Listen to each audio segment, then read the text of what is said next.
Well, hello, friends. I'm so glad you're back with me for another episode of Words Matter. Today, we're breathing some fresh air into this beautiful podcasting space because after a few deep, really heavy episodes lately, I think it's time for something that feels a little bit freer, a little bit lighter, and a whole lot more life giving. Today's quote is one you've probably heard before, but I want you to hear it differently so it can really sink in. It's by J.R.R. Tolkien. Not all who wander are lost. Let it settle in for a second, friends. Not all who wander are lost. It's permission. Permission to move through life with more curiosity, more freedom, and more trust. Permission to believe that maybe, just maybe, wandering isn't something to be feared or fixed. Maybe wandering is part of the plan. And if anyone understands that, it's me. Because the truth is, I have a wandering spirit. I always have. I'm actually wired for it. My strength finders, for anyone who's taken that assessment, my results, they prove it with adaptability, ideation, strategic, maximizer, all in my top 4, all pointing straight to a heart that was never designed to stay stuck or on a single straight road. I was built to move, to pivot, to explore new paths when old ones stopped making sense, to imagine new possibilities when the well-worn trail ends. But for a long time, I fought it. Because life was lifey for quite a while. One thing after another, loss after loss, storm after storm. And somewhere along the way, I convinced myself that if I didn't have every next step mapped out perfectly, disaster would find its way to me. That if I wasn't always in control, if my road wasn't straight enough, clean enough, fast enough, I must have failed. I became a catastrophizer, friends, without even realizing it. Always scanning for what could go wrong, always bracing for impact, always living with that low-grade hum of fear that if I wasn't perfectly on track, I must be hopelessly lost. It wasn't that I didn't love my life. It wasn't that I wasn't proud of the life that I was building. It's that I didn't trust the messy middle of it all. I didn't trust the winding road. There was always more to chase, more to prove, more that felt unfinished, as you learned about me last week. And if the path ahead wasn't perfectly clear, well, I assumed the worst. But sitting here today, I see it all so differently. I don't feel lost anymore because I know who I am and I know why I'm here.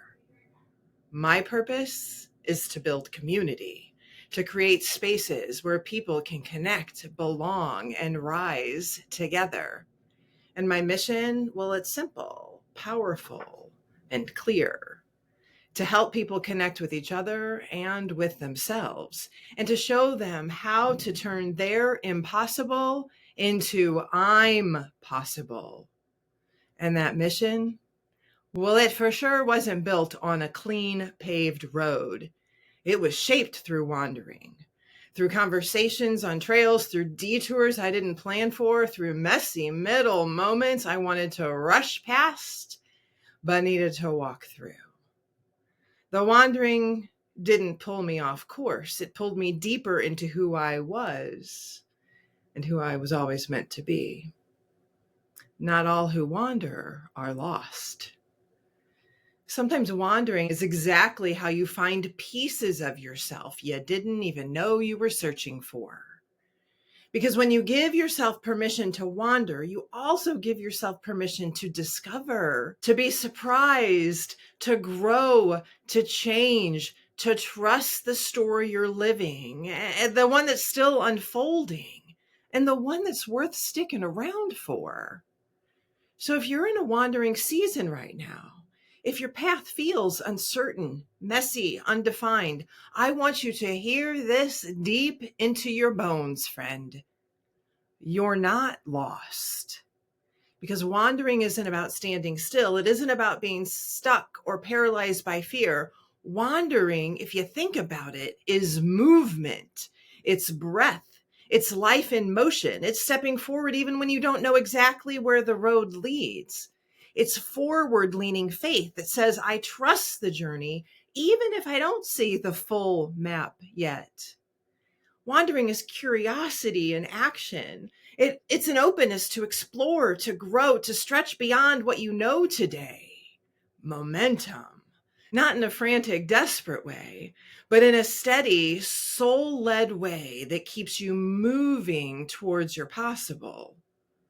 And that's important because there's a big difference between wandering and worrying. Worrying keeps you stuck. It ties you in knots. It loops you in circles. It makes you afraid to take a step because what if it's the wrong one? Wondering without action can lead to the exact same thing. Keeps you circling around, endless questions, paralyzed by what ifs and maybes and could be's. Wandering, it's real. Intentional wandering keeps you moving. It keeps you living. It keeps you discovering what's possible. Wandering says, I may not know exactly where I'm going, but I trust that the act of moving forward will reveal what I need to see. And when you live in that way, not worrying and wondering, stuck, you stretch yourself. You start finding something beautiful. You find joy in the journey itself. Joy in the fresh air on your face, joy in the bends in the road you didn't see coming, joy in the small victories, the new perspectives, the unexpected friendships, the growth you never could have planned for. You realize life isn't just about reaching a destination. It's about being fully awake and fully alive while you're getting there. When you embrace wandering as movement, as momentum, as a beautiful part of your story, you stop waiting for joy to meet you at the finish line. You start carrying it with you every step of the way. You stop seeing uncertainty as the enemy.